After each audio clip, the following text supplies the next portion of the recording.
大家在上面把我讲的那个样子，那你是不是看一下？你是不是看一下播出呢？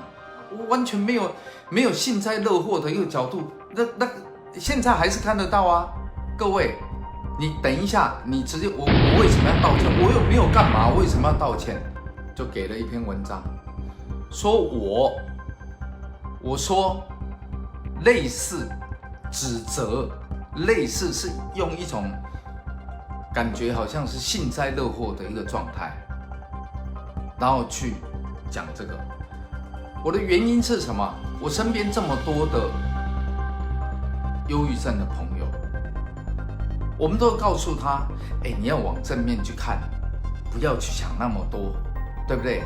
你什么都没有，至少还有我们这些朋友是爱你的，这些爱你的朋友，讲的就这些啊。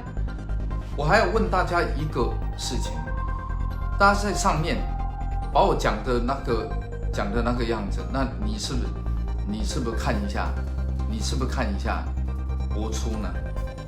我们为了要让大家有一个很正确的一个角度，所以我跟制作人讨论过，我跟他讲说，这不要，这个在 YouTube 上面，你还是必须要存在，你让大家去看嘛，你看完，因为他没有一刀未剪啊。然后刚刚讲到那个王婉玉委员，对不对啊？那个小灯泡的妈妈。他里面贴的那一段，我就说你到底看了节目吗？